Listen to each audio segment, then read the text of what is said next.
gets a goal? Who got the assist? Who got the assist?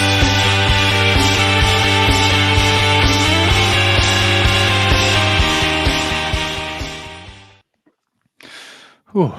Hello everyone. So we continue our preseason content with this, our formal full fat look at the pricing ahead of FPL 2024-2025. I'm Tom and we're in the second pod of Series 8 of Who Got the Assist. The pod's in bloody year 4 of school now, Sam. Ridiculous. Anyway, if you're new here, I've been here since the beginning. I love podcasts about fantasy football, about which I'm pretty addicted. I like numbers, puns, and a beer whilst doing all those things. And Sam at FPL Pricey is back for his second season, still with me off pod ones. I think that locks it in, right? How are you, mate? Yeah, very well, thanks. Excited to get cracking on what is one of the main full fat pods we'll do over the preseason. Last week was very much a look at the initial takes. This really feels like we're starting to deep dive and really get into the meat. So yeah, looking forward to this quite a lot. We are, as always, Who Got the Assist. On today's pod, we'll have a big look at pricing, not me. Of course, the FPL pricing structure, looking through the positions in a bit of a whistle-stop tour, hoping not to go on for too long. I think we're a little bit worried we might go past 2 hours, but we'll try and keep it as short as we possibly are able, with some key areas we'll spend some time on along the way as we analyse what we've got in front of us for this season ahead of game week 1. That's literally it. Don't want to set any more core objectives really for this pod, because otherwise it could go on for a very, very long time. But in the meantime, it is Tuesday, the 23rd of July, and we normally pod on a Monday. We're doing it on a Tuesday. Sorry, that's my bad, but hopefully that won't be too much of an issue this time round. We'll be much more strict when we get into the season proper. For the time being, though, passing back to Tom. Yep. So last week we were obviously fresh to the pricing. I think we've had 6 days with it now, haven't we? Launched last Wednesday, fresh to the new game. So our takes were certainly steaming hot takes. This time, for time to digest and properly examine pricing for this year. And the fruits of this labour should be on show throughout this pod. So, as Sam mentioned, please bear with us. It might be a little bit longer, but we'll still be kind of that whistle-stop tour of all the positions and most players. We'll try to get to everything we possibly can, which is particularly salient, but we simply can't name every player. Probably end up missing someone. We always miss someone big every year. Sorry about that. It's just, what can happen. Otherwise, we'll end up kind of being sat here for 3 or 4 hours. And, we've both got lives.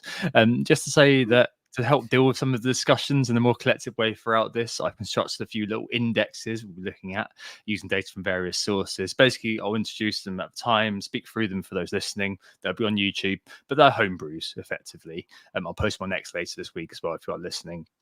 And they're really for the purposes of helping us to trawl through the info a bit quicker on some selected areas. So that's goalkeepers, 4.5 million defenders, and midfielders, and what we're calling the fun zone of 5.5, 7.5s. There's loads of different ways you can do this. And I know this is slightly undercut for those who use it by FPL Review being launched today as well.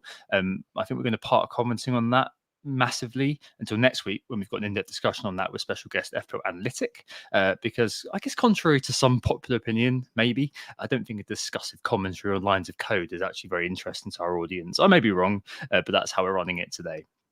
So last year, I noted, Sam, we looked at this through the lens of ownership and interrogating the template, just because things I felt, I think it's fair to say, a bit more cut and dried pretty quickly, didn't they? After launch, we were like, 8 out of 11 slots are pretty much sorted now. Yeah. This year, I think there's a lot more uncertainty, which is good. On the first pot back, we both said that, we really like the pricing this year versus last year, which means a more traditional sort of rundown of pricing actually probably suits it the best.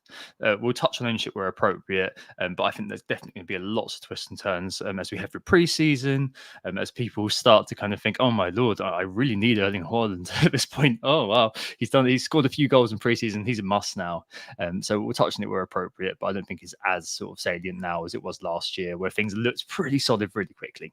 And where best to start with our pricing, to head right into it and forwards with the most expensive player FPL has ever produced, Erling Haaland. I guess, Sam, the 15 million pricing was trying to ward off 80% of the game selecting him and it being kind of not fun from the very start. And during several points of the season, 200% OR, EO, sorry, was basically there. as you said last week, you weren't currently sporting a draft with Haaland. I mean, I haven't really tinkered with it, as I said last week, but I mean, have you really thought about him more now? Yeah, for sure. I mean, it's always going to be a consideration, right? I think what they've done is quite smart. I will give them credit. 15 million feels like the right price point to create a discussion both ways. And obviously, I've had a few drafts without him, just testing out the waters and the different combinations. And there are drafts I like on both sides of the fence at the moment. So it will be a difficult decision to make come game week 1.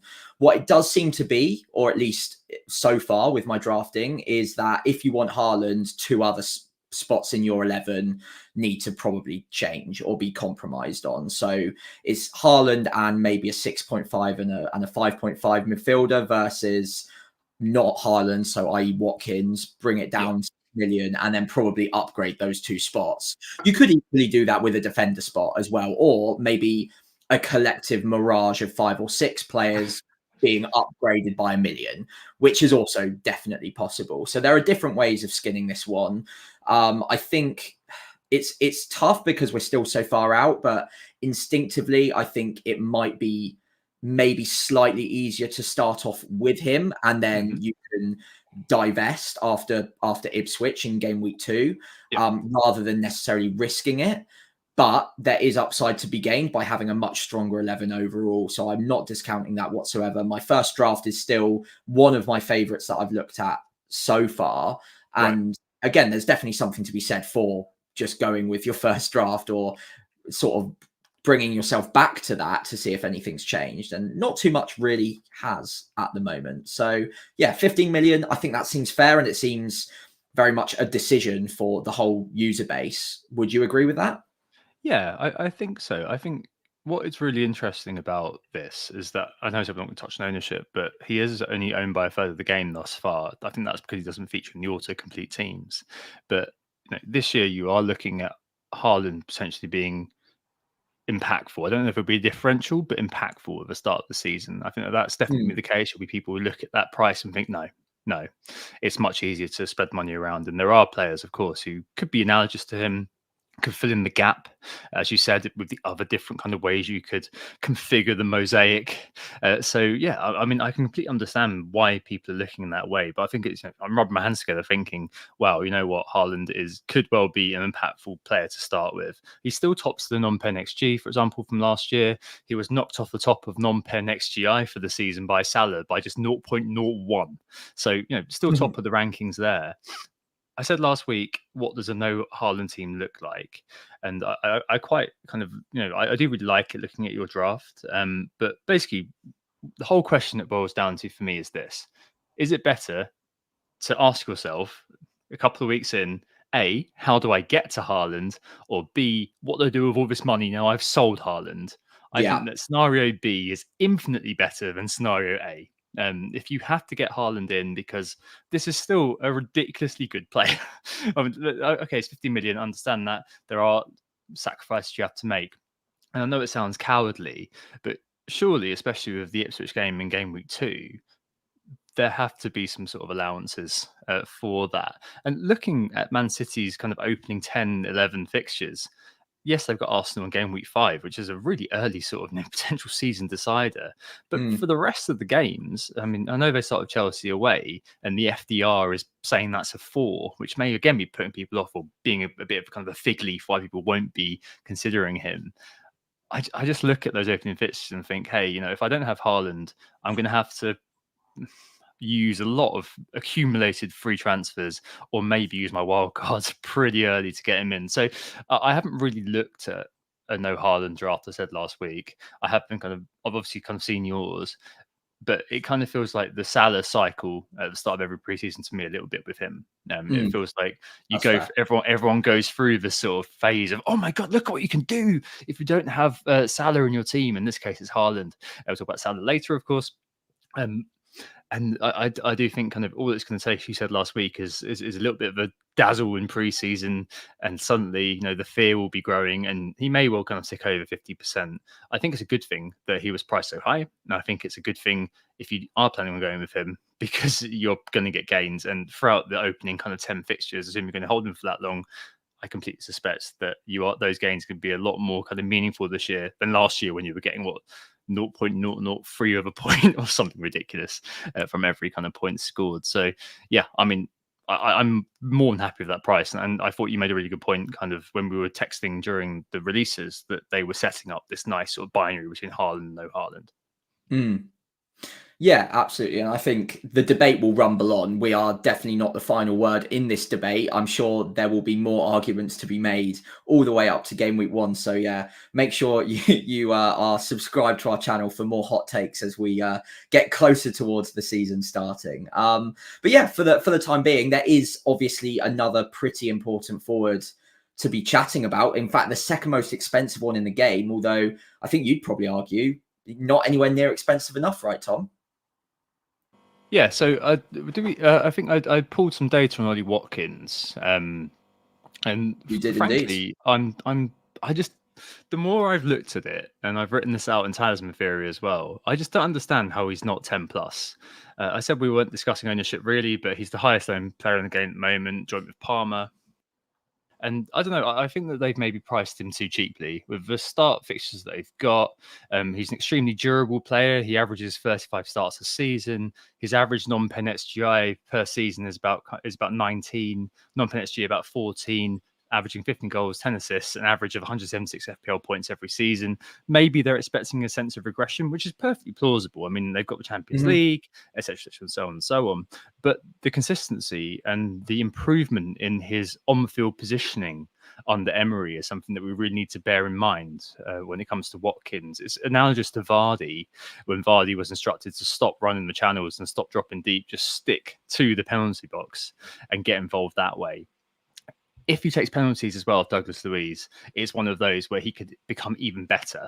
He's missed half the ones he's taken actually throughout his FPL, throughout his Premier League career. But I think he's I just don't understand how he didn't get the 10 plus. I think that he's been undervalued, and I think that he can be kind of considered as a proto premium, a cut price premium.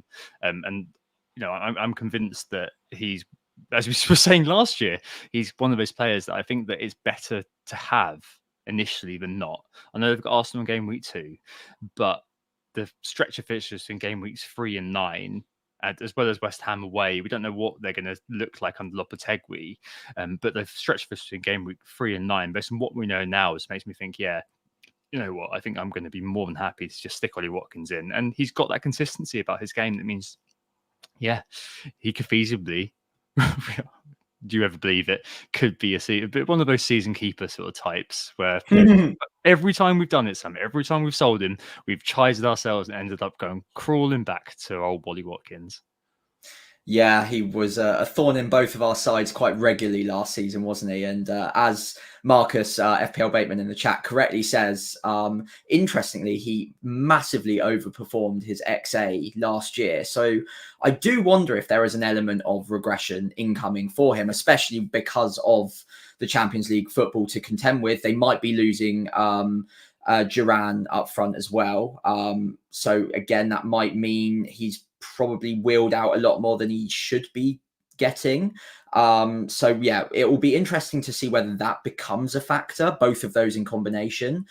But still, at 9 million, it's still such a good price. Even if he regresses back down to his averages, it's probably still decent enough value for money. And there are some good fixtures in the first 7 or 8 as well there for Villa. So yeah, he will almost certainly be a major factor. I think the problem I'm having at the moment is, if you are building a draft with Haaland in it, where is the Ollie Watkins space? And I think in a lot of cases, it would be the third forward spot because Haaland and Isak are both extremely popular. And then outside of that, you're probably looking at a 5.5, maybe a 6 million forward that is between them or Watkins at 9. You're obviously going to have to compromise a lot more in the midfield or a bit more in the defense to squeeze those three, I think the three most expensive forwards in the game into your starting 11. So that is a decision to be made. That's not to say he's not a good pick to start off the season with, but it is probably a consideration I'm making that for me, it's probably either I start the season with Watkins or I start the season with Haaland, and probably not both. And that I can't really see another way around that, because I just think there's too many compromises in the midfield with all three of them. We'll certainly discuss that later, but it does mean, yes, there's a lot of reliance on what we're going to term the fun zone midfielders to do a job for you. I mean, you're looking at, especially if you're going to go Salah as well, you're looking at basically having two 6.5 slots and probably a 5.5 to round up your team. Maybe kind of a 7.5 as well. But if you've got Watkins and you've got Haaland, I don't see how you can't go without another guy who's Alexander Isak. So is he another premium in waiting is the question. 54% of Isak's points last year came in the final 13 weeks. So it's really ridiculous. 172 points last year. He played 25 90s if you convert his minutes played into 90s, which gives you 6.88 points per game. That X the whole season is 261 points. So potential kind of game breaker again at 8.5. I think he's also going to be potentially the chalk captain in game week 1 against your beloved Saints, unfortunately, Sam. And we mentioned them a fair bit last year, didn't we? As one we both wanted in our teams, we both got him in our teams, and we were wildcarded towards the end. And now Wilson seems to be firmly fading from the picture. He definitely has the capability to score big this year. And I don't know. For me, I'm looking at it and thinking, you know what? I think I'm fairly convinced at this moment in time that Watkins, Isak, Haaland, they're all players that I want for game week 1, because they're all premiums, except 2 of them aren't priced as premiums just because of the underlying numbers for Isak and Watkins. That's absolutely fair. I think the only thing going against Watkins when you compare him to the others there is there's no penalties, or if there is, he might not be very good at them, so it might not necessarily be an advantage. There are other potential penalty takers at Villa as well. Tielemans, if he gets the game time, could end up on penalties. So yeah, we'll wait and see. Hopefully he does get them, because I'd like to think as a striker, ever since he got taken off of them, he's probably been practicing them and therefore gotten a little bit better, especially considering he's been away with England, and we know how intelligent they are with their penalty taking practices. So you think he's had a bit of time in front of the spot. So fingers crossed he's a bit better and fully prepared to take that up at once more again now that Douglas Luiz is gone. But I think the main issue for me isn't necessarily about his quality or Isak's quality, Haaland's quality. It's just the amount of options there are in midfield that I just cannot get to if I try and force all three in.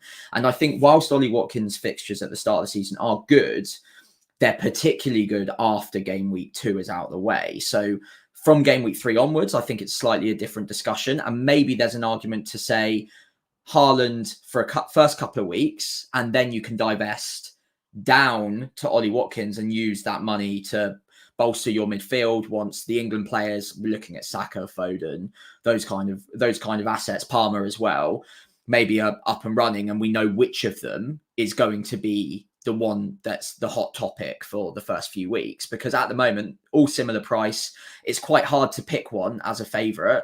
After 2 weeks, we might have a bit more data. So, or a little bit of a hunch, I guess. So maybe that's an angle where go safe with Haaland for a couple of weeks, use the money after Ipswich is out the way, and then go to Watkins once the fixtures are looking really, really good. That would be maybe a thought I've got in the back of my mind for now. But yeah, again, lots of thinking to do. And he is, in his own right, a very, very good option. Yeah, absolutely. Let's talk about Havertz. So another data point for those who are watching, I'll kind of just mention it a little bit. So Havertz is a player that I highlighted Talisman Theory, and a few of these players actually get that. Could he supplant Saka as our Arsenal pick of choice? So the data from Talisman Theory is on the screen. So from about game week 27-ish, he moved to centre forward. I found this looking back at paper Arsenal lineups. I know he may have played there at certain points during the course of the season, but this is kind of when he's really solidified that spot. Basically, between game weeks 1 and 26, when it was mostly a mid, and he managed 3.42 points per game, so around 0.33 non-pen SGI per game. As a centre forward from game week 27 to the end, it was near double on both counts, so 0.62 non-pen SGI per game, which translates into 7.58 points per game, which translates to something ridiculous like a 288 points even. Now, of course, that's probably not going to happen. And there's lots of naysayers, I know that, about Havertz, particularly where his finishing is concerned. But 8.0 in a fairly strong, to put it lightly, Arsenal team, I think that that's a really, really interesting proposition at that price point. I know that there is a bit of a mixed bag of fixtures for Arsenal, to say the least, at the start of the season, particularly the away games. I know a lot of people are focusing in on those. Villa in 2, Spurs in 4, City in 5. The only one of those games I'm actually going to be massively worried about is City. Aston Villa, I think today actually took a leap in my kind of internal thinking about their defensive capabilities due to the signing of Onana. But I think that he, especially if you are thinking, oh, dear me, how am I going to get an Arsenal player in here? I think that he definitely helps an awful lot if you're kind of, again, willing to kind of look at pairing a much higher price forward with Haaland and Isaac, both of whom, I mean, I know most people are kind of probably going to go with Isaac. I think that Haaland probably should be considered more, as I've mentioned earlier on. So if you're going to pair another one with them, or you're going to go, you don't want Haaland, you kind of fancy or Havertz, I do think that he could be a really, really interesting option this year. I think that he could be one, especially when fixtures really do pick up later on for Arsenal. He could definitely be one who's in our thoughts, and at 2 million cheaper than Saka. With those underlying numbers, I do wonder whether he could be the one around sort of game week 12 time, I think, when our run really gets quite decent, whether he could be one who gets wildly popular. Yeah, great analysis, and yeah, really appreciate this data that you've pulled together, Tom. Obviously, there's more to come, but particularly this piece I found really interesting, seeing that advance in his XGI per game in particular since he took up that centre forward role is quite phenomenal. And of course, the returns themselves, 13 in just 12 games at the end of the season. Absolutely fantastic. 8 million is definitely value for money. I would like to pose a second question, though, on this point, and it's not to say he's a bad option. It's almost just to say maybe it's one to just wait on for now. And the point being that we've just discussed Haaland, Watkins, and Isak.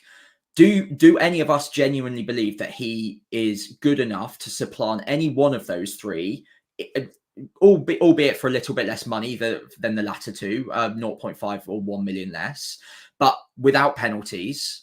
And actually, the underlying XGI per 90 or per game is a bit lower than Isak's. I think it's about level with Watkins, but it's not far off either way.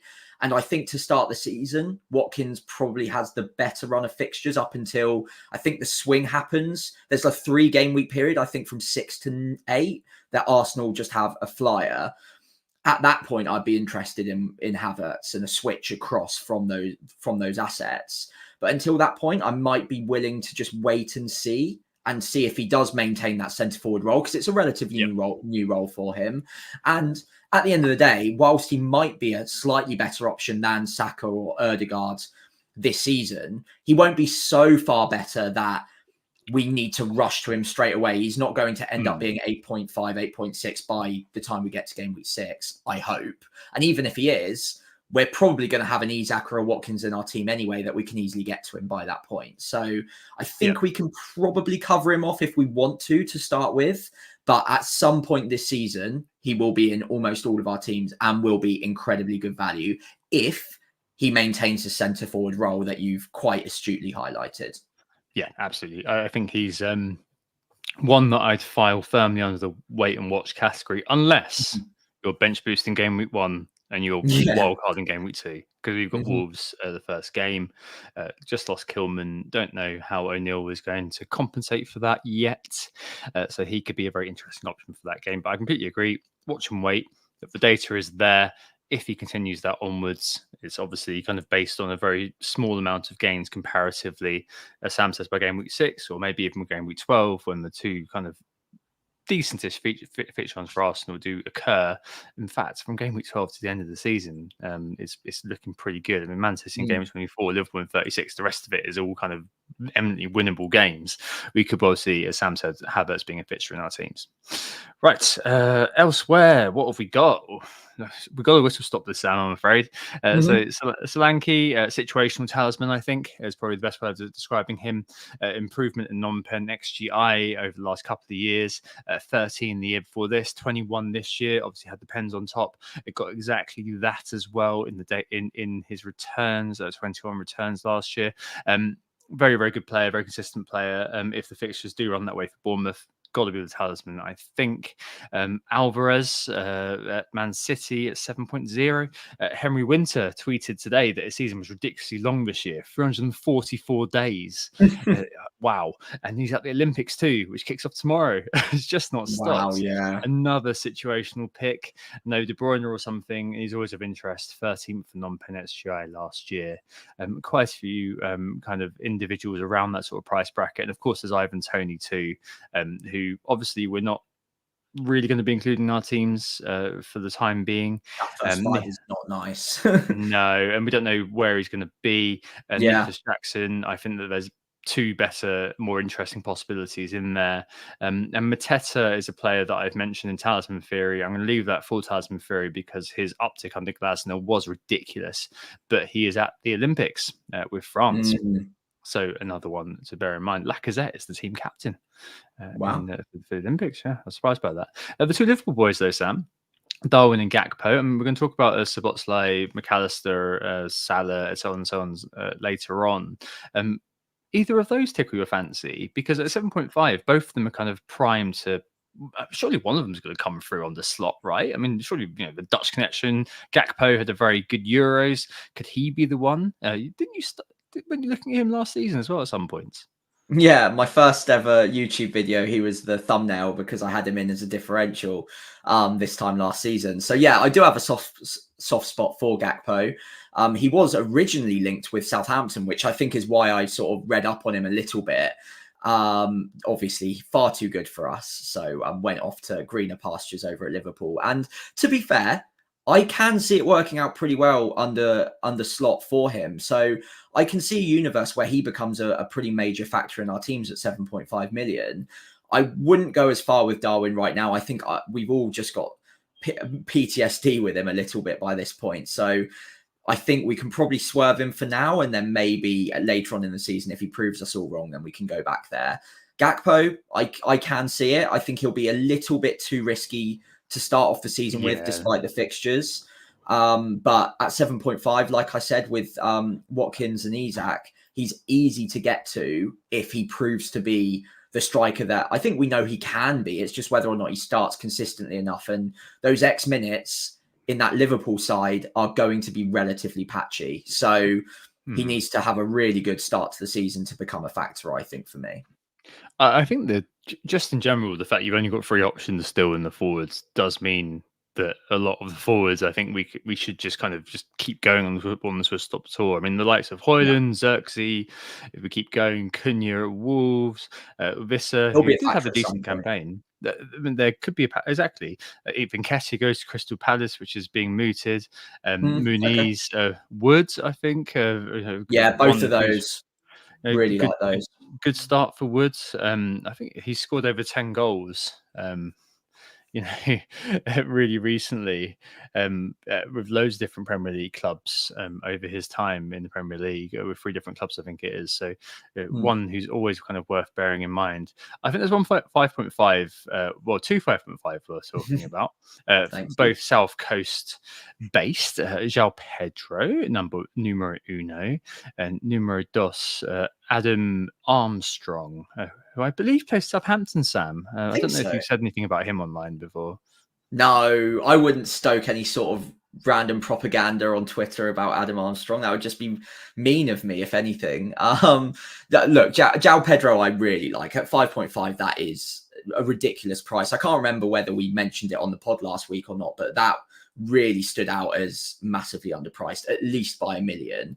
He should be on penalties. He should get really good minutes, and his underlying data is fantastic. So look, there's no debate in my mind anyway that objectively, if they had the same set of fixtures, João Pedro is the better pick. But they don't have the same fixtures, and we don't quite know just how Herzler's going to start off the season yet. We also don't know whether João Pedro is actually fit. Apparently there's a little bit of a rib injury or something which stopped him from going to Japan on their preseason tour, which is where all the propaganda on Adam Armstrong came in. And to keep it very, very brief, all I'm saying is at 5.5 million, I think there is a slot in our front three for a player between 6 and 5.5. And on penalties, should get 80 plus minutes every single game. Much, much more talismanic than what the FPL player base will remember him as, because he was never really a factor before. He became a very consistent talismanic figure and leader in Southampton's starting 11 last year. And he really took that upon himself to become the leader. It wasn't just thrust upon him. He made it that way. So I can see him being a factor this season. I think he got 36, 37 attacking returns in the Championship. Again, that doesn't always translate, and that's fair enough. I don't expect anywhere near that this season. But 5.5 is only 1 million more than the lowest possible forwards you can get. That is going to be good value. So if João Pedro is an issue or a risk, I would, and you don't have the extra 0.5 to go up to a Wood or a Muniz, who have great fixtures to start the season and will be very good picks, I think it's absolutely fine to go with Adam Armstrong. I don't think he'll be a bad pick whatsoever. And that first 6 in particular looks really decent. Yeah, it does. Decent amount of shots is what I remember from Adam Armstrong. He's a shot merchant. Yeah. Third for shots last year in the Championship. Does that translate into loads of BPS? No, it doesn't. You lose 1 BPS for a shot. You gain 2 for a shot on target. 54 shots on target from 140. So 39% of his shots are actually on target. Don't be expecting BPS to come from his shooting. But yes, I think he's definitely an interesting one. That's all I'm going to say. Decent. I'm pretty sure last year, even though he took all those shots, he still managed to kind of get even out in terms of shot XG, minus XG. So yeah, fair play. Elsewhere, if anyone's looking for a 4.5, if they're going 3.52 or something, Stuart as well, as we mentioned, Sam. Yeah, I'll give him a quick mention. So, yeah, Stuart is a player that we are quite excited about at Southampton. There's a lot more excitement on Twitter at the moment about him than within the Southampton camp, I think. He could become a factor. He's not been fit for pretty much the entire Championship campaign. I think we bought him, and then in the first half even of the first match he played, he got injured and was out for pretty much the entire season. Came back right at the end of the campaign. I think he's got a pretty full preseason, but he's got another little knock at the moment. So he's building up fitness. I think he's gone to Spain on our preseason camp, but isn't training with the squad, might be doing so privately. So it's all kind of cloak and dagger at the moment. I don't think he's going to be a factor for us at the start of the season.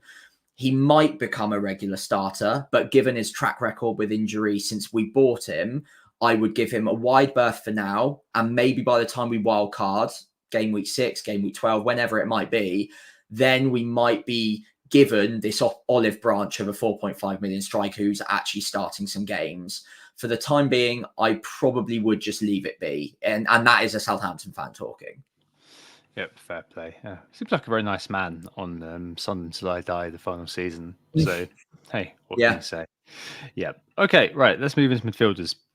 There's a premium face-off midfield, isn't there, Sam? Salah, Palmer, Saka, Son, all premiums, i.e. above 10. Foden 9.5 is basically 1 as well. How do we begin to put this apart? Well, let's look at Palmer to start with. I've got data for Salah in a second. But Palmer equal with Watkins currently for ownership. And I think the only point I'm going to make about Palmer, because a lot of people said, yeah, he's a pen merchant. He's not a pen merchant. He was 5th for non-pen SGI last year. And he also got the most goal involvements last year, okay, including penalties, if we discount FPL goal involvement. So he got 33, which was 1 more than Watkins and Haaland's very good fixtures for Chelsea after the first game week. I think, actually, there is potentially another player who's of interest at Chelsea who saves you a lot of money, but you can see why the fear is starting to manifest a little bit about Palmer, especially with the ownership for him. Mostly, I think it's fair to say, Sam, based off 1, him being in the Autopic team, if I remember correctly, and 2, people who are perhaps less engaged, just picking the player who scored the most points last year. But yeah, I think that he's probably a good kind of jumping off point, isn't he? Because he is going to be one of those players who's going to figure in our teams at some point. And again, if you're wildcarding, if you're bench boosting game week 1, wildcarding game week 2, Cole Palmer is the sort of player who you are going to be buying in pretty much straight away on that early wildcard. Yeah, for sure. And look, there is an argument to start the season with him, but I think it is heavily dependent on whether or not you're going to go with Haaland. If you do go with Haaland, getting Palmer is pretty much a straight coin flip between him and Salah, really. And if you've got all three, then you're probably making some pretty decent sacrifices elsewhere that honestly I probably wouldn't be that willing to make myself. You're probably looking at getting rid of like your Isak, a third midfielder of value, that kind of thing. And yeah, it's tough. I'd love Palmer in to start the season, but there are just enough question marks for me over where exactly he'll play in the 11 now, and with the depth they've got as well, they might be sharing around the points a little bit more under a new system under a new manager. That look, he'll still be worthwhile at 10.5 at some point. Just whether or not I want to take or put all of my eggs in one basket straight away with him is maybe a different matter, especially when there is an option 4 million less that, again, is a risk. And I'm still yet to be convinced on that, but it could be a good factor in our teams at 4 million less that has very good data to support him. I'm with you. And I think that Palmer represents a really interesting point of difference between engaged managers and potentially non-engaged managers. This is a potential. If you've got Palmer in your team and you catch yourself in a game engaged manager, I'm not having a go at you. But I do wonder whether with the allowances that are kind of being made elsewhere in lots of teams, whether Palmer is the one that people are kind of thinking, hey, similar to your kind of doubt, Sam, maybe there is just enough to think, oh, actually, maybe I could go elsewhere with this one. A lot of that's going to hinge on preseason, I think, especially when it comes to Nkunku, who we're both alluding to. That's for sure. But yeah, certainly, last year's talisman hero, very, very difficult to, I think, overstate what an astonishing performance out of nothing that is. I don't think we've ever seen a player come out of left field apart from, I think Riyad Mahrez is probably the last one at Leicester I can feasibly put my finger on that represented that. Maybe Michu in patches. Harry Kane maybe back in the day. Yeah. I suppose so. 5.0, I think he was. So I mean, it's very difficult to really overstate how amazing he was last year. Can he do it this year? I mean, I think that there's definitely going to be allowances made, and I think that if he does kind of continue on the route that he was on, could well cause a lot of early wildcards, frankly. So say you get to game week 3 or game week 4, game week 3 they've got Palace, game week 4 they've got Bournemouth. Palmer's done really well against Soul Club Man City, done really well against Wolves. People haven't started with him, and they might be thinking, well, okay, maybe I want to keep Salah because he's had a good start. How the hell do I get Palmer in without maybe selling Haaland? If you haven't started with Haaland, you spent the money around, that starts to look at like wildcard territory or taking a hit early territory. As just last week, I think that hit's going to be less interesting to people.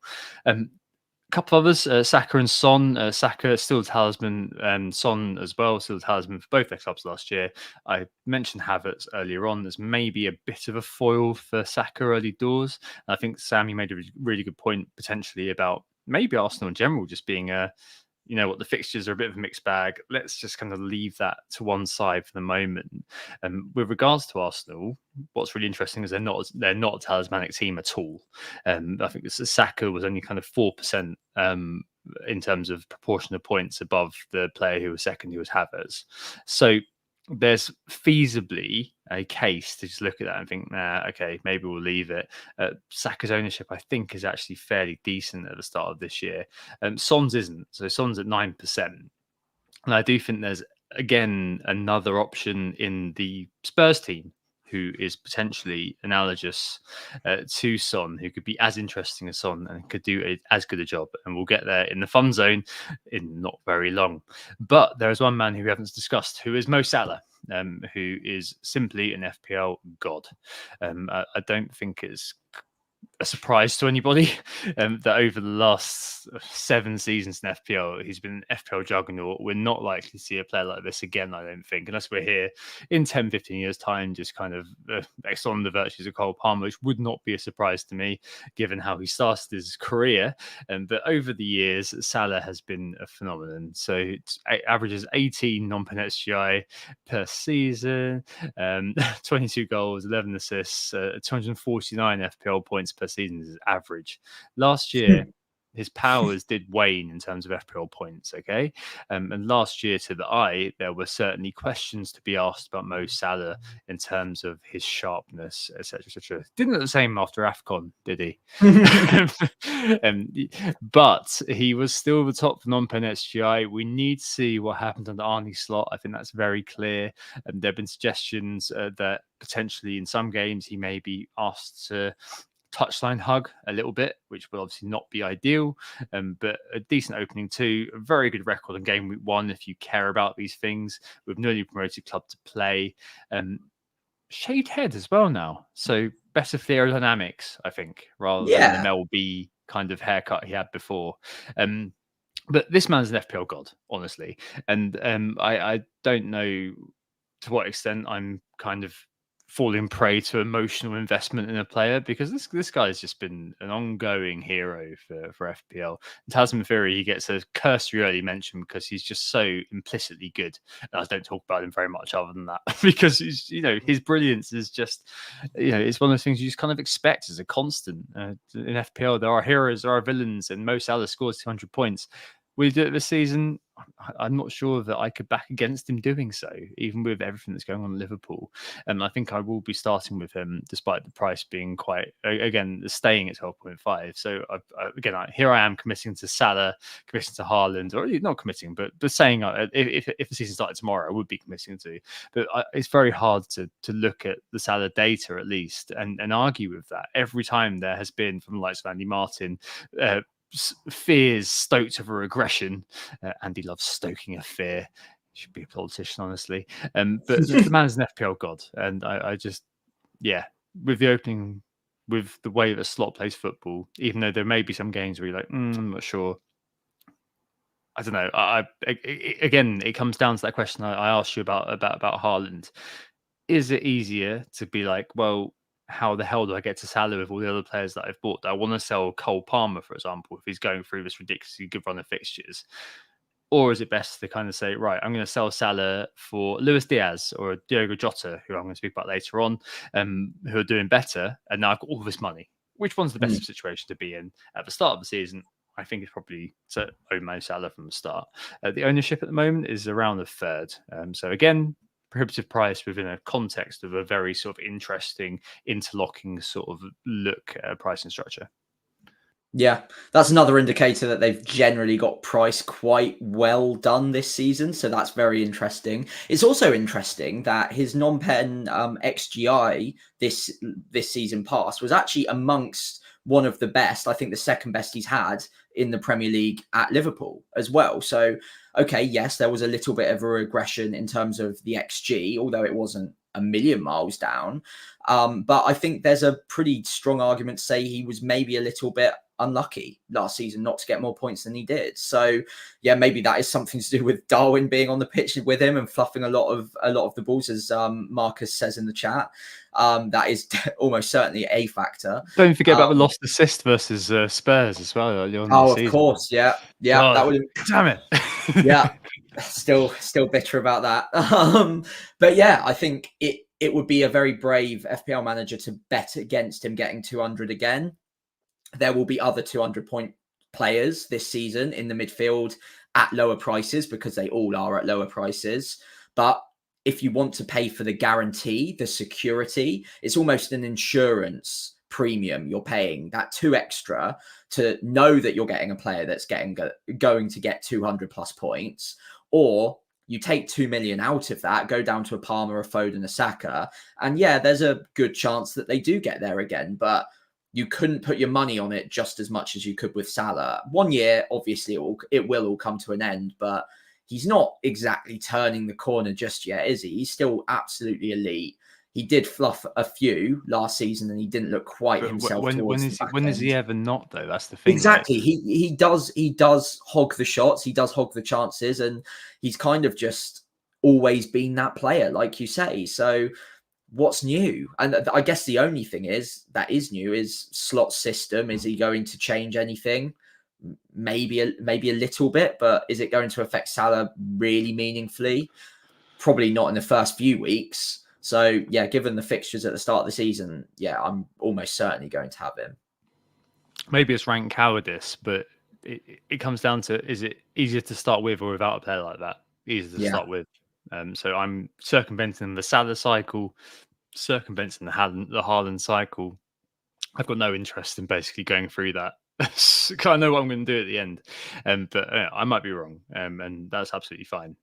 But at the moment, I find it very difficult to argue with this guy.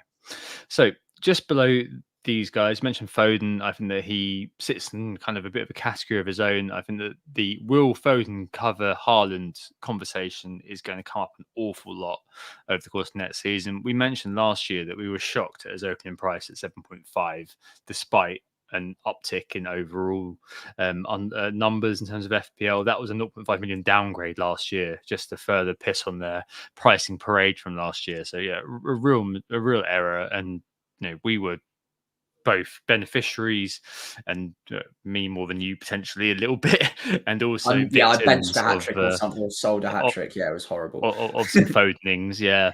Can it happen again? Absolutely. Foden last year was actually the highest overperformer in terms of XG versus goals, by the way. The question then becomes, was he overperforming? Oh, that horrible age-old question in FPL. I think when it comes to Foden with those long-range shots, I think he probably is just a good player, a bit like Song Heung-min. So yeah, I'm not going to be kind of in that. I do think that it's impossible to probably, unless you're a City fan, have a team with Foden and Haaland in it. I'm probably happier to go with Haaland for now, thinking that maybe, assuming I've accrued a few free transfers or whatever, I can get Foden later on as kind of the sop for Haaland. I think it's going to be very difficult to justify going without kind of a City attacker of some description at some point. I don't think Guardiola counts. So yeah, and his counterpart De Bruyne, I don't think he's going to be in the conversation for the time being. I think that I saw today that Pep was basically saying that he's not going anywhere. There are links to Saudi.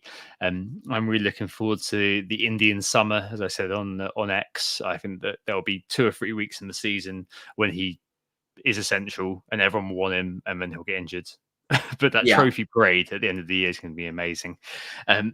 Odegaard and Bruno are below those two at 8.5, so a sub-premium creative duo. Bruno not in the top 10 for non-penalty GI last year, which is the first time in quite a while. But in Talisman Theory, I noticed this was a really weird year for this. So there were 10 players who got over 20 non-penalty GI last year, which is the first time it's ever happened. Tantamount to all the goals that have been scored. I do think that Rashford could be the one that could maybe re-unlock Bruno, because those two, the connection in the past has been kind of what's driven both of them forward. Rashford 7.0 could be really interesting, I think, this year, as mentioned in the last pod. And Odegaard ticks over, adds a bit more to his game attacking wise. The issue is he's near players in the charts, at least in terms of the data, whose non-penalty GI wise are pretty similar, but they're a lot cheaper. So likes of Bailey, Morgan Gibbs-White, and plus, as I mentioned, the points share under Arsenal. So yeah, quite a few players there, Sam. Anything to add on those guys? I know it's quick, but yeah, we've got to get through it.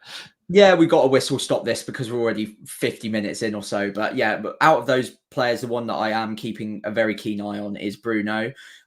He will always get a lot of hate. It is the nature of the way he plays, but he's 8.5 on pens, and I don't know whether he's technically a talisman. Obviously, talisman theory to come, but I still think he's got plenty to offer. And Man United's fixtures to start the season are pretty good. I think he'll be under-owned and will probably overperform on people's expectations because people have quite short memories, and he does generally get very good data and usually pretty decent returns as well. So if Man United are functioning, that is a big if, but if they are functioning well at the start of the season, he will be almost certainly a major factor, and I can see him also being an impactful player in our teams come the start of the season. Yeah, he's underperformed in terms of the expected data versus his actual output over the last 2 or 3 seasons. So Yeah. certainly is of interest. Right, fun zone. So 7.5 to 5.5. Get them all out of the way in one go. Let's discuss. So I think these guys are really interesting. These guys are the filler. The guys who you will most definitely be hopping around on situationally as fixtures pitch and turn. And also, as we've kind of mentioned with like Palmer and Mahrez, where we're hoping a cheap midfield hero emerges who basically solves a lot of the price problems throughout the season. Last year, not really much of one. This year, there is a huge one. On YouTube, this is the first index here. It's the total homebrew, as I've mentioned. How have I done this? Well, I've pulled data from a few sources, FBref, FPL, and chosen a fixture ticker for some element of that being involved. I've utilized the hub one here, but other tickers are available. What I did was boil down a lot of the data into 90 minutes. So total minutes played were divided by 90 to make some sort of index number basically. From that, I found the points per 90 and non-pen XGI per 90 in this instance, and found a hub fixture rating. Here's the goal rating for this one. I use this one later for goalkeepers and defending. I've added together the per 90, so points per 90 and non-pen XGI per 90, multiplied by the fixture rating to give ourselves a homebrew index. It's rough, it's homebrew, it's moonshine, but it's a way to try to understand a lot of players in a short space of time and figure out a bit of a hierarchy. Lots of different ways to do it. This is just the way that I've done it to help us with this podcast. The top 5 for the fun zone midfielders are Jota, Trossard, Barnes, Martinelli, and Luis Diaz. And for those watching, I've also highlighted the top 5 for points per 90, who were Jota, Trossard, Barnes, Bailey, and Eze, and the top 5 non-pen XGI per 90, who were Brennan Johnson, Harvey Barnes, Jota, McAllister, who's quite interesting, and Luis Diaz, and Eze just about missed out on the non-pen XGI per 90, but very, very close. Taking the index first, Jota up top. If he is up top for Liverpool too, surely he's the star of the show. We need to find out what's going on. He's obviously an eternal fitness issue. Needs to see what's going on with Slot.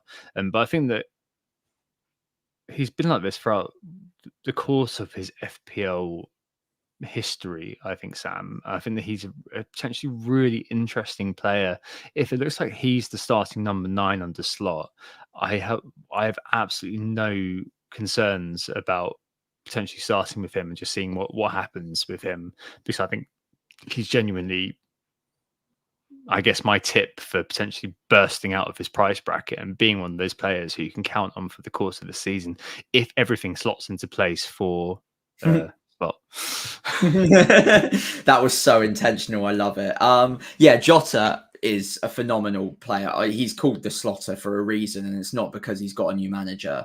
So yeah, this guy, yeah, thank you. I had to get one in too. This guy's underlying data is great. Points per 90, great. The reason he wasn't more of a factor is because he didn't get enough of those 90s. So if that changes this season, he will be a factor, and a pretty major one at that.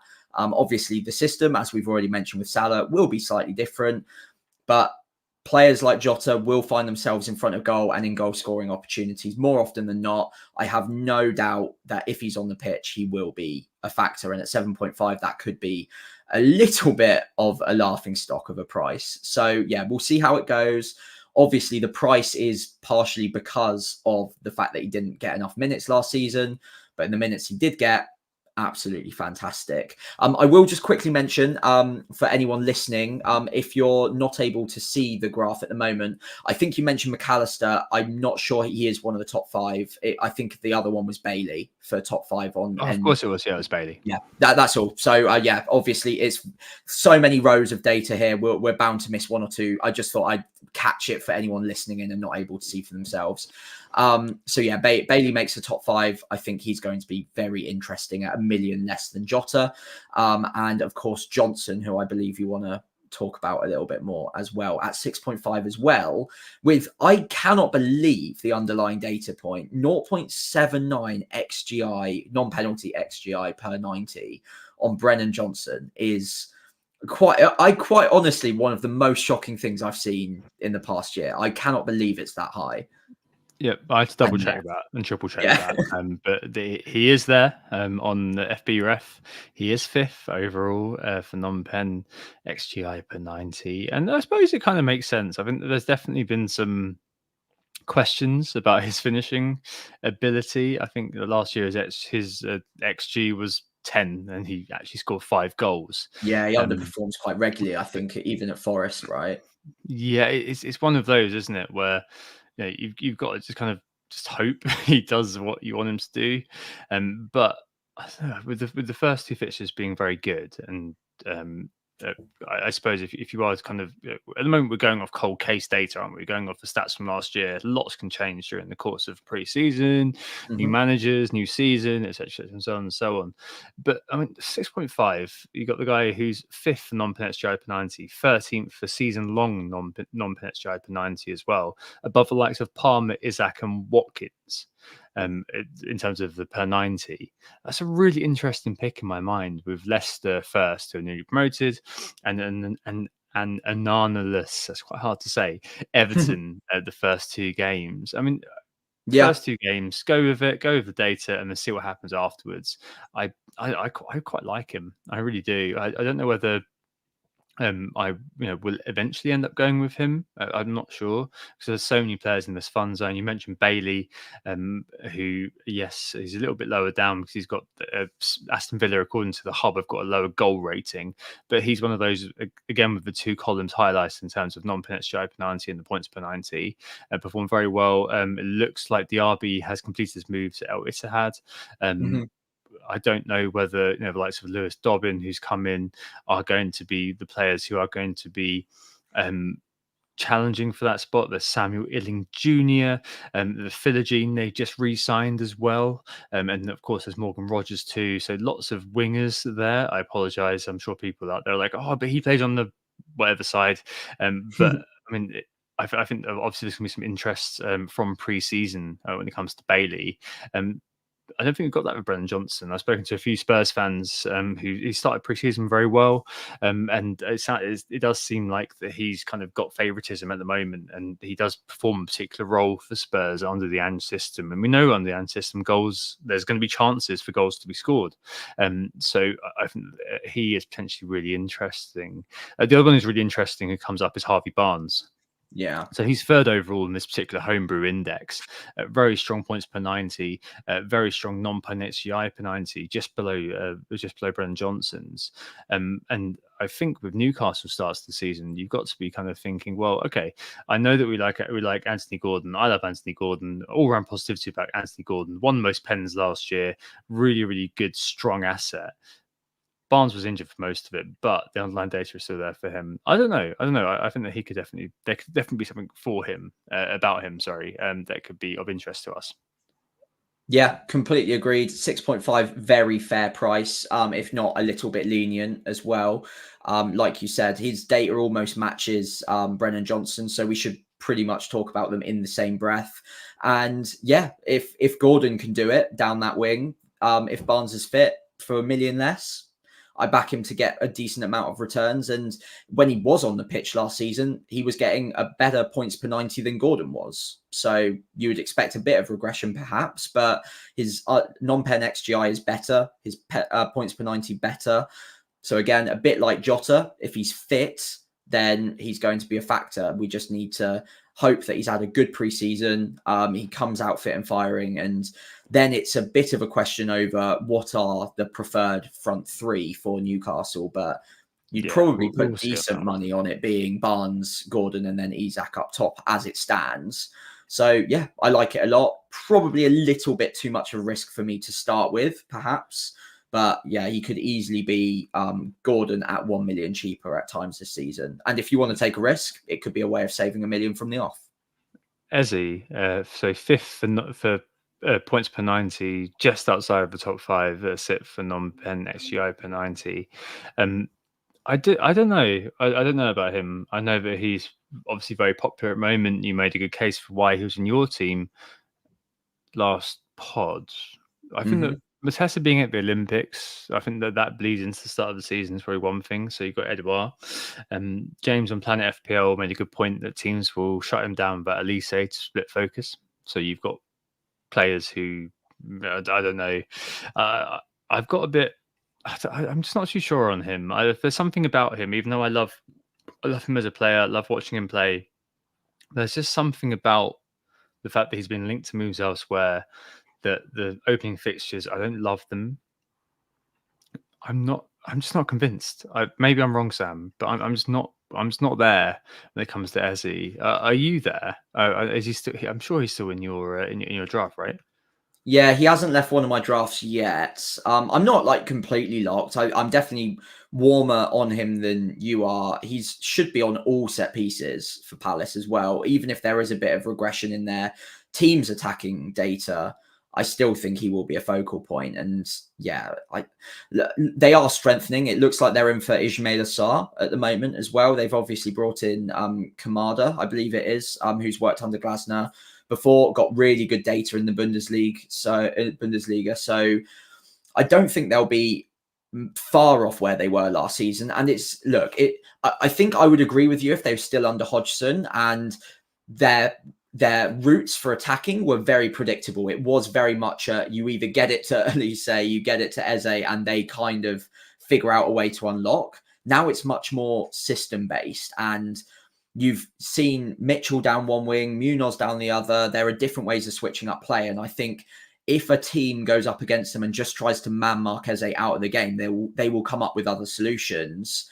And then they'll have to counter punch that. And they'll have to try and match up against those solutions, giving Eze more space. So I think whilst you make a very good point, they are going to be impacting negatively without Elise in the side. And maybe that does make Eze a bit more of a targetable opposition player to close down. I think football's much more dynamic than that generally. And even with Mateta off at the Olympics, I think coming back in time for the start of the season, he'll probably be fit and firing, you would hope.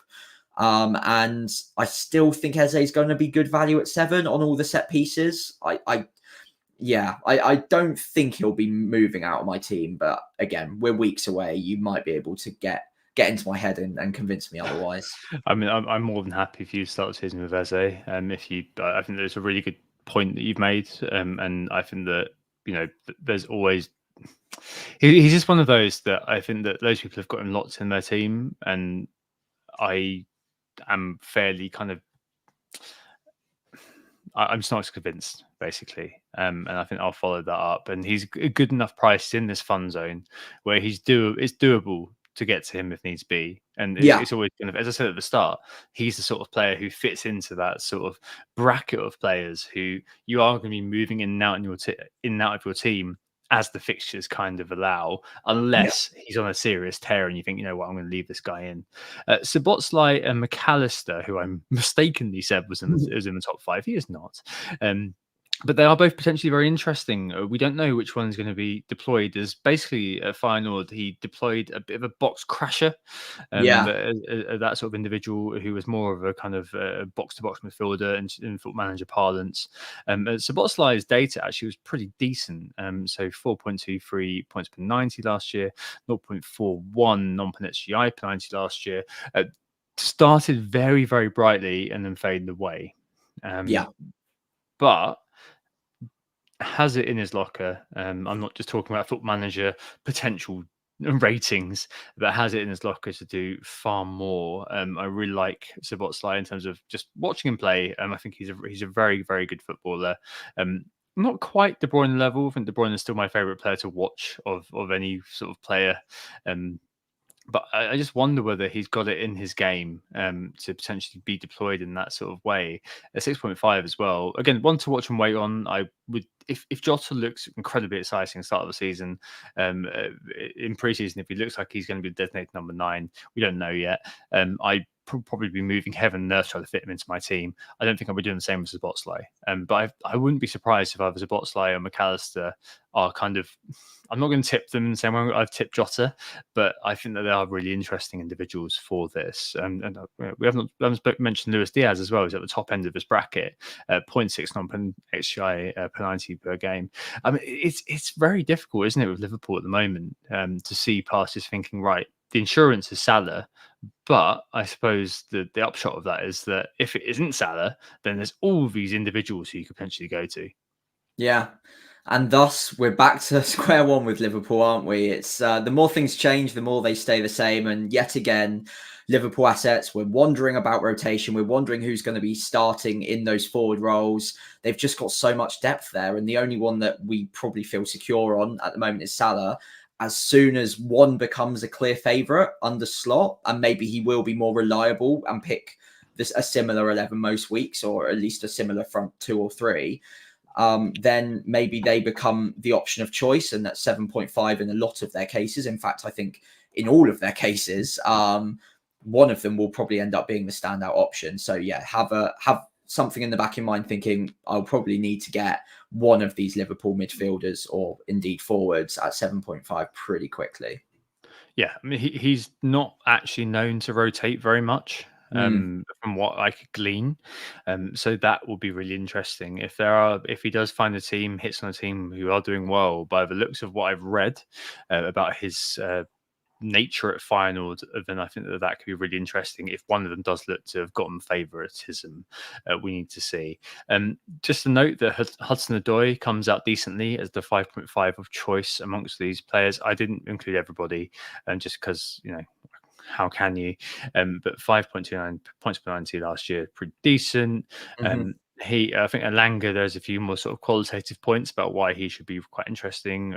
Box rivals and things like that. Hudson-Odoi did very well at the end of last year. A very decent start for them as well, with Bournemouth, Saints, and Wolves the first 3. And he's actually kind of sat in my team at the moment just because I'm kind of sat with Haaland, Isaac, Watkins, and Salah. So I need to fight. One player that we need to really discuss here or mention here is Nkunku. So third for non-pen XGI in the Bundesliga a couple of years ago, and performs very well in this index of, admittedly, very, very scant data to go off. Only kind of reintroduced in the team at the back end of last year. 5.89 points per 90, 0.51 non-pen XGI per 90, but just a quality player. Effectively, I cannot at all attest to have seen the Bundesliga. I'm completely based on the data here. I don't believe anybody who says that they've watched the Bundesliga if they're not German or they aren't a Bundesliga specialist. I know he likes a balloon, but I also know that he's 6.5 million FPL. He is a damn sight cheaper than Cole Palmer, and he could be a really, really fascinating option. I do think he'll start the season for Chelsea. I don't know where he's going to start the season for Chelsea. I'm not sure I care where he starts the season for Chelsea with that legacy of pedigree behind him. I think he could be a really, really interesting player this year. I am thinking I'm going to punt on him to start the season, depending on preseason. I think that he's going to be one of those who 12% owned at the moment. If he does do some things in preseason, he could very easily become the kind of player who content creators buy, and then everybody who follows content creators then goes on and buys. But he could be one of those players who solves a really big problem for us this year. And one, he's probably in the wrong place. He probably should be a striker. We'll need to see what happens with that. 2, he's got really good fixtures, and 3, he's incredibly cheap. So I think all of those things mean that if he does turn out to be this year's Palmer, this year's Mahrez, I've rather been on it from the start. There's so much in his favour in my mind, which are all punty. There are kind of underlying data points from his past history, but they're all punty. But if he does get off the ground, hit the ground running this year, I can't see why he wouldn't be making a mockery of that starting price, analogous to perhaps Jota. Yeah, I mean, you put together a pretty convincing argument there, to be fair. I can't really fault any of that or really add much to it as well, because I was coming at this not from I'm against Nkunku altogether, but more of I would probably just wait and see on him. But realistically, at 6.5, you probably can take a punt on him and it will be okay. There are plenty of options around this price point if it, for whatever reason, doesn't work out after a couple of weeks, or he gets injured again. Then there's lots of different landing points on this data alone that you can probably jump to. And with the fixtures, yeah, again, it does make a lot of sense. I am intrigued as to where exactly he does play in that starting 11 under Maresca. But like you say, given the pedigree he has, you would think that if he's fit, Maresca finds a way to make sure he is played in a role that suits him and gets him in front of goal as often as possible. So yeah, I can certainly see myself coming round to the idea of Nkunku in game week 1 as a bit of a punt. There is obviously risk attached, but I think it could be worth it there. You're right. Cool. All right. Lots of stuff to discuss, but we've got to move on to the cheap seats. I think below the fun zone, maybe Morgan Rogers. Yeah. Who seems to, I mentioned him on Pretty last much podcast, player who's been underpriced, could well be a player who, if they do it in preseason, and he's got a sort of vibe about him, he could be a player who's in a lot of people's minds. Ben Rama vibes. Yeah, exactly. Oh God, Hindi monkey, please don't. but 4.5s. I don't know. Bergvall, James from Planet was saying that he could be a really interesting player with a high ceiling if he comes on for the last sort of 10, 15 minutes. I'm not sure about that. I think maybe for 4.5, I just want a player who's going to play. So looking at a Winksy sort of character, I don't know if you spot anyone else in that price bracket. Luongo, I think it is. Is it Ipswich? I really don't know. I think he's past 30, isn't he? So I think he's one of those players who's going to be on his way out before long. I mean, you're really kind of stretching the bounds of what we know. Really, isn't it? Yeah, it really is. But it was ever thus, I think, about the 4.5s. Cool. 100%. Let's move into defenders. Let's do it. We're doing all right. Only an hour and 10. Only an hour and 10 in. I'll keep it off of the fun zone 4.5 defenders for now because you want to talk about the premiums to start off with, don't you, Tom? Yeah, so is it worth the Arsenal ones with the new changes? Above Average did a really good podcast on this, so definitely worth listening to. And they basically pointed out that you need an attack and return for most defenders now to get into the bonus, unless it's 0-0. And I don't know, we've discussed Arsenal already, and I think there's definitely a case where you might just kind of think, you know what, I'll wait and see. I'll get on that later on, the junctures that you've mentioned, Sam. So that kind of brings me to Gvardiol, actually, as an interesting player. Gabriel was the best defender for XG last year, but Calafiori is looking likely to be signing for us, excitingly. And you've also got Urian Timber back fit and ready. We saw what happened in game 1 last year when it came to Urian Timber. Calafiori, here we come. Only complicates the fixture, the picture further. I think that Saliba, the only Arsenal player to play 3-4-2-0, the golden 38 out of 38, is the only one that you're going to be really interested in at the start of the season.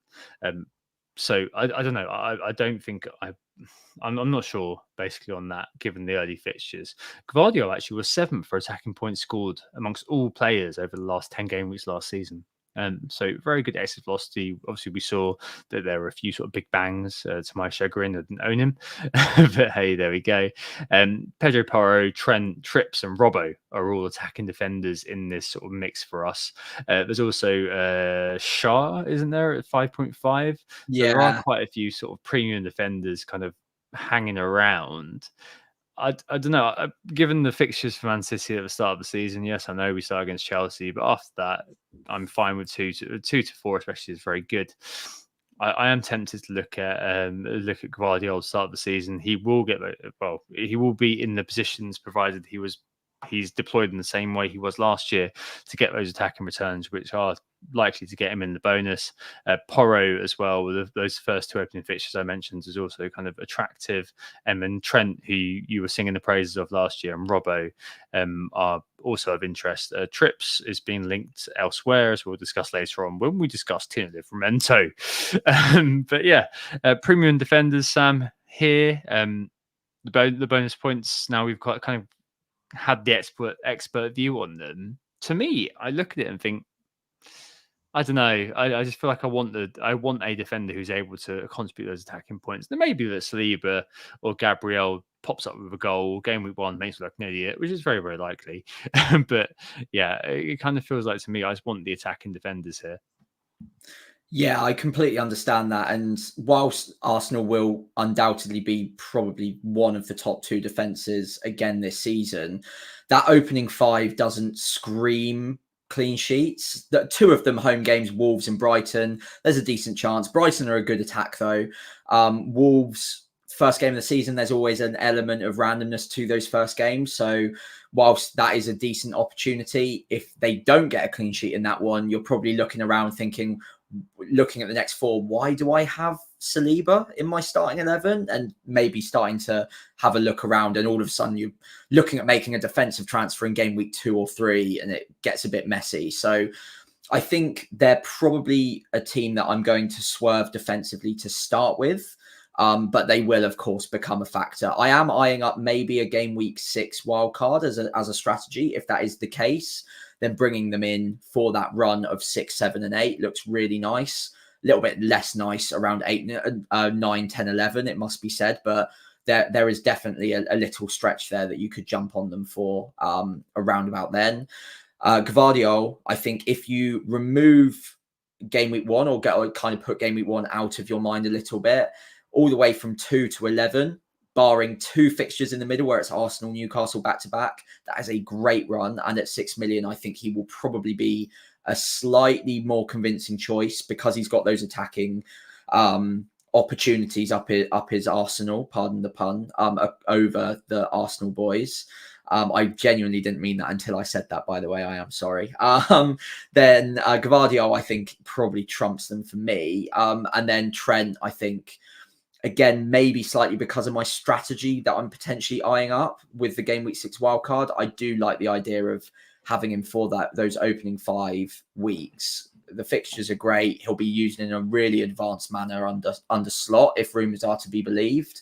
And the opportunity with Trent is he's the most expensive defender. So a bit like what you've already discussed with Salah and with Haaland, it's much easier to start off with the most expensive player in that position and then move off of them than it is to need them and not be able to get to them. So I think Trent is another player a little bit like that for me, where, okay, he's a bit more punty than Salah or Haaland. There are more question marks there. But I think given Arsenal's start in terms of fixtures and given the fact that Gvardiol is now 6 million, I might quite like the look of Trent over both of those sets of players and taking a bit of a gamble there. I quite like Robertson, actually. He's actually been top. He's actually the one who tops FPL Review's defensive ratings for the first 10 game weeks, I believe. There's definitely a lot there. At the in kind of the 5 bracket, there's Branthwaite, who is the highest scorer below Pedro Porro in that area. Tarkovsky, both of them got the 5. We're both kind of thinking, oh, why is that? It's just because they got quite a few points last year. Interesting point, Everton. Actually, I know people are kind of saying, "Oh, they had a really, really good defensive record last year." They did up until the very end of the season when they kind of dropped off a bit. Not massively. They dropped off a bit. They were 6th. I think they were like kind of 3rd at one point, which is kind of quite extraordinary. But they kind of dropped off a little bit. They're now kind of analogous to Brighton and Brentford, so in that sort of area. Nottingham Forest and Crystal Palace do better than them. And there's also the attacking options of Dalot and Doggy, who we don't have time to go into here. But let's discuss the 4.5s. Another homebrew for those watching on YouTube, and just talk it through. Same sources that I use for the midfielders, so FPL, FBref, and the Hub. Included XGC here because it's really important. Made that into a 90s figure. Mins into 90s plus XGI as well. Just cause they're all rubbish. Honestly, you shouldn't be expecting much from these guys. The scores haven't really been impacted by that. I basically added Mins and XGI together, took away XGC, so it's a negative thing, and multiplied it by the clean sheet fixture rating according to the Hub to create an index here. The top 5 were Anderson, who comes out quite a long way ahead of Konsa and Tekken. Konsa is the highest rated FPL Review pick, with Anana now in place. I think that actually is absolutely fine. When I saw Konsa's price, as I mentioned last week, I think that he is probably a ridiculously cheap way into the Villa defence. I'm more than happy with having him. Robinson in 3rd. At Fulham, Kilman in 4th, but now he's at West Ham. Not entirely sure, but played every minute of every game last year for Wolves. And Sufal is actually in 5th, just ahead of Mikalenko. So Anderson coming in the top here. Sam, you mentioned he's pretty decent last week, a decent caliber. I think that he has the best Yannick Vestergaard potential. What I mean by that is that he could get the early goal in one of the early games for Palace and shoot up in price as less engaged managers basically just buy whoever's doing points. I think that he hasn't got the best underlying non-pen XGI. None of them really have good non-underlying non-pen XGI. It's not that bad though. Cash and Nori, it's not that bad. I think he's kind of 6th overall for 4.5, which is absolutely fine. It's 0.12 per game. I think that probably counts as kind of one headed attempt per game, something like that. But that's absolutely fine, isn't it, for that price? I mean, I'm absolutely fine with that. And I think over the last few years, he's got to 4.5 and ended the season either staying at 4.5 or ahead of 4.5. 110, 120 points is reasonable for the course of the season. We're not buying a ghost team, are we? But yeah, I mean, that's absolutely fine for me. I'm more than happy with him kind of being there. I think that's more than fine. In fact, him and Konsa, I think, come out as being kind of both very positive players. As I said, Konsa's case is burnished by them purchasing Onana, and this doesn't include Martinez at Man United, who barely played last year, but it was in my initial draft, and I again 4.5. I'm not sure that I see him leaving that initial draft actually, but. Very decent, and doesn't include Livramento either. The reason I mentioned him is that Trippier has been linked to being moved on, so he could be potentially of massive interest. Lloyd Kelly as well is not included here. He could be threatening Dan Burn for a place in the Newcastle team. So 4.5. Sam, what do you make of them? Yeah, it's always really reassuring that 2 of my favorites are at the top of this index that you so kindly created. Is that a self-fulfilling prophecy if my podcast co-host does that? I don't know. But Anderson, absolutely love it. I think Palace finished 4th for the XGC data last season as team data. So really, really hot on Palace defenders. Obviously, Munoz will be a factor at 0.5 more. But I think to start off the season, I think Anderson is absolutely fine, like you say. Konsa as well. Really decent opportunity to get into a good defense at a cut price option and someone who should get really good minutes as well. So both of them, love them. Then you start looking down the list. Mikalenko as well. I think he's 0.5 too cheap if you start considering the other Everton defender price points. And then whichever Newcastle asset becomes nailed. Burn is obviously the historic one, but you correctly say Livramento, Lloyd Kelly could end up being those guys this year. I would actually prefer it to be one of those 2 because I think they'd carry a little bit more open play attacking threat. So I wouldn't mind seeing that happen, especially Livramento if Trippier were to go. But yeah, I mean, there's not a ton in it for a lot of these options near the top. The drop off starts to occur near the middle of the bracket on the index here.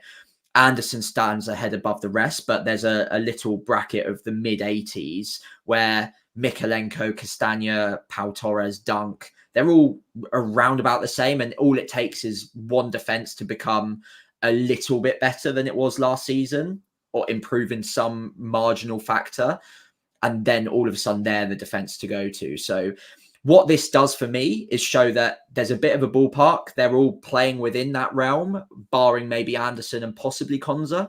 And then outside of that, it's a bit of a muchness, and you just kind of hope you back the right one that's going to be in an improving defence rather than one that's regressing this season. I think my assumption would be Dunk at Brighton, personally. I think they're a defence that I could see getting more difficult to break down and more possession heavy at the back as well, under what I have heard of Hertzler anyway. So I think Dunk is a player I'm quite interested in and decent enough underlying XGI per 90 for a centre back too. So yeah, not too much more to add, but Anderson, very hot on him, Konsa, and then Dunk for me as well, possibly Mikalenko too. I think we'll talk about another Brighton player in a minute, just briefly, but their start of the season isn't good enough for me to think that he's worth it. I think game week 4 they've got Ipswich and Nottingham Forest, 2 home games.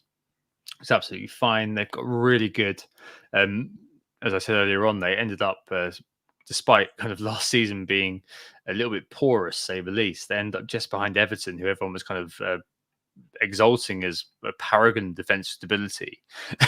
They were not 0.2 of an XGA behind them. So yeah, one of those seasons where maybe the legacy of kind of conceding every game effectively has kind of gone against them, and maybe there's some bad luck in that. I haven't looked into the XGA minus the XG or whatever. Elsewhere, 8 Nori, a second for non-pen XGI per 90, one to watch, but a stinking opening for Wolves. Yeah, that's the we're going problem. to be rediscovering him. Mikolenko, second best points per 90. First was Emerson, but I believe that was one big haul towards the end of the season, which got him there. To get West Ham out of trouble. That's what I remember in my mind. It's a very dim, hazy memory. But there we go. Anana to Villa for Everton does put me off Everton a tiny bit in terms of defensive, but 4.5 for Mikolenko with very good fixtures for Everton. Particularly after game week 4, I do think that he's going to be one who is in the mix. 0.5 cheaper than Pickford, Tarko, and Branthwaite. Yeah, fine, absolutely fine with that. And Livramento, Sam, I kind of briefly mentioned him earlier on. I mean, you said that you think he might be a bit game breaking. I completely agree with you. I think that he could definitely, if he does take Trippier's role, would be absolutely fantastic for FPL. If we do see Trippier, I think he's being linked to Galatasaray and all sorts. If he does end up being kind of shipped off to pasture, with all due respect to the Turkish league, I mean, that's a fascinating pickup, isn't it, Livramento? Yeah, I'd probably be going there if Trippier leaves before the start of the season. Again, he's an ex-Saint, so I know a little bit about him. It probably makes me a little bit biased towards him, but he was absolutely phenomenal for us, and his attacking threat on the ball going forward is brilliant. I'm surprised he hasn't been integrated more quickly into the Newcastle 11, although at times last season he was starting to get there. Obviously got a major setback with us a couple of seasons ago that probably made his career stagnate a little bit, but it looks like he's back on it now. I think he's ready to start for Newcastle on a regular basis now. And maybe that's what Eddie Howe and the coaching team are seeing. Maybe that's why they're happy to let Trippier go, because they've got someone to make that step up at right back and can hopefully make them better as a team. So yeah, I love Livramento. I think he will prove anyone who doubts him wrong this season if he takes that right back spot. 4.5, yeah, easy win for me. Yep, quick shout for Lewis Hall as well, who is in a similar bracket to Trippier. We'll see what happens there. He's now been a permanent signing for them. Right, the 4.0s, Harwood Bellis, we all got to own him just to make you happy, Sam. But he's kind of sat there at the moment for me. I've heard that Greaves, who's been signed by Ipswich, has got some attacking threat about him. Mosquera at Wolves apparently could end up being the man who fills the void left by Kilman, who signed for West Ham. But there's one player who is fostering a lot of interest, who is Barco. Early season, Estepinion's injury is not going to apparently allow him to start the season. It's just, as I mentioned about Dunk, such a huge shame their start isn't great, because actually, if they did have a really kind start, he'd be an excellent pickup. Everton, to begin with, absolutely fine with that. But Man United game week 2, again, probably okay with that. But Arsenal game week 3 perhaps puts me off a little bit. But he could be one if we're looking for 0.5 and just think, whatever, it's game week 1's literally like 20 minutes away. I need this 0.5 because this player has something become essential and I can't quite get there. I'm happy with everyone else. He could be the one that you just throw in and think, whatever. Very regular on Football Manager. But I mean, on the 4.0s, I think that's kind of basically it, isn't it? Should we move on to goalkeepers? Because I'm aware of the time. Right. Okay. So premiums or kind of 4.5 King and Air, and there's lots of different ways to look at goalkeepers. I've put together another index. So I pulled data on likely starters in the game. So there's a few players who aren't on this, no promoted players, of course. I pulled the team XGC, pulled their mins, translating that into the equivalent 90 minutes. Pulled the Hub's fixture ticker, rating of clean sheet chance to open 10, and from that create an index in the same way I did before and mentioned I did before. So Raya comes out on top by an awfully long way, followed by Edison, Allison, Pickford and Areola. Old Tits McGee fills up the top 5, although he's now been linked to Saudi. So Tits out in Saudi. Which Is he? No way. Yeah. So I don't know whether that's legal or not. But anyway, Areola is the only player here who is highlighted as being in the top 5 for points per 90 and saves per 90, which I think are really important. Areola was actually top for saves per 90, although it's worth mentioning that was predicated on 7 games, I think it was. The rest were 2s and 3s, so a bit of a save machine. FPL Review prefers Flecken as the 4.5. There's a Chelsea situation going on. I know you mentioned that you were looking at the Chelsea keeper last week, but they're looking at another keeper now, I hear. Looks like an absolute minefield there, and we need clarity about the Palace players. But yeah, I mean, looking at however you spin it, you probably are, if you are looking for clean sheets, you're looking for the priciest goalkeepers out there, aren't you? But for me, that 0.5 is going to be needed throughout the course of the season, or at least the start of the season. You're going to need that 0.5. You're hoping for a golden goose, a Tom Heaton from days gone by, or a Nick Pope from days gone by, both at Burnley, of course. Am I suggesting Areola is that? Absolutely not. But the man does get a lot of saves, and you're not really too worried about the fixtures that are ahead of a player like that. I mean, it was against Man City last year. He got like kind of 12 saves in one game or something. Like absolutely fine kind of player, aren't you?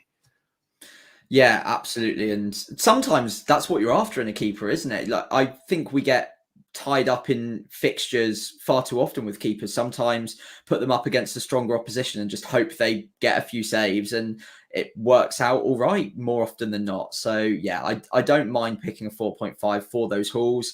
Obviously, Raya is a safe pick, but a 5.5 for someone who's only really ever going to get 2 or 6, it's quite difficult to have that temperament when you could save $1 million and fund a slightly better midfielder, slightly better forward with that extra money, especially when Areola, for instance, is not doing too badly on the index. If he does stay, that could look pretty good.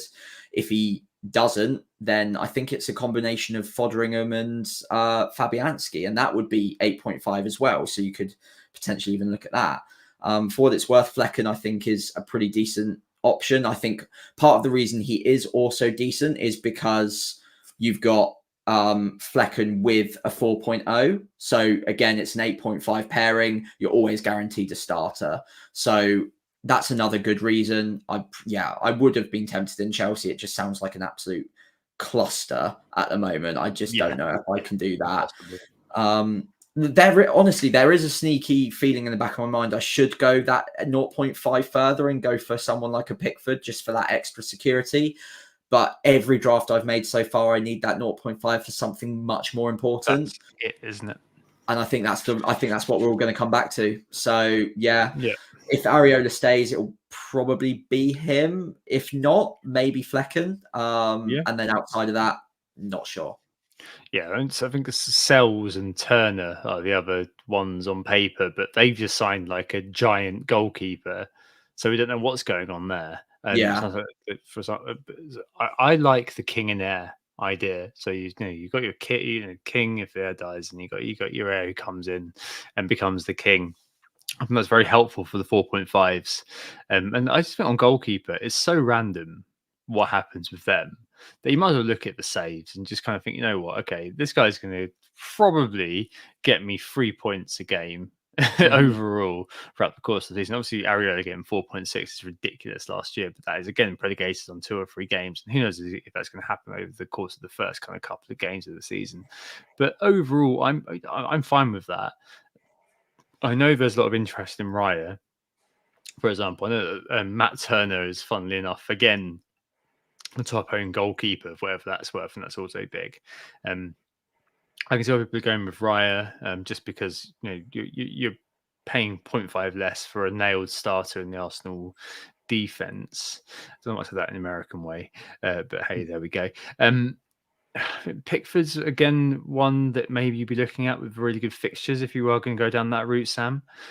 So yeah, there's loads of options there. I'm more than happy to just kind of stick, as you mentioned, if Areola is staying around, him and Fabianski. If not, Flecken and Vladimir Marson. just stick them in and just leave it and just forget about it until our wild cards, and just take the highs and the lows. And on that point, rotating goalkeepers, I hate it. I never ever want to rotate my goalkeepers ever, just because you always end up benching the goalkeeper who has the quote unquote hard game, because you're paying 4.5 for a goalkeeper. If you're paying above 4.5 for a goalkeeper in a rotation, then you're either overthinking it or you're not particularly engaged with FPL, which is again absolutely fine. It's one of those things you've all got to learn. But I mean, you always get that wrong, and a lot of the time for goalkeepers around 4.5 mark, it is about saves, and it is about kind of just hoping for that massive sort of boom and bust situation. So yeah, for me, it's always going to be about those kind of cheap goalkeepers here. Although I can see why people are, as I mentioned, going with Raya, or maybe going with Martinez as well. As we mentioned, Villa have got very good fixtures. Absolutely. And unless we've got any more to say on the keepers, I think that is pretty much it for the show today, right?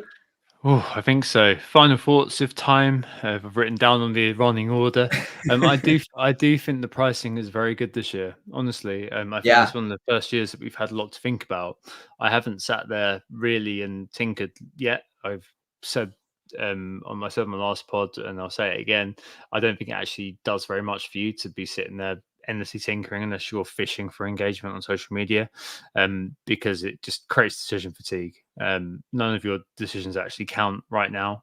Don't tire yourself out thinking about these players in massive depth. We've done it for a podcast. We do a podcast, but don't sit there and do that. Just kind of absorb all the information. I'm in absorb mode at the moment, absorbing information, listen to people like Sam, listen to people like Planet or Always Cheating, whatever you listen to, that is where you go. But I don't know, I really like the pricing this year. I think it's really interesting, and there's lots of really interesting choices for us to contend with, and I think that is all we're looking for from FPL managers. Last year it was putting lipstick on a pig, and it was really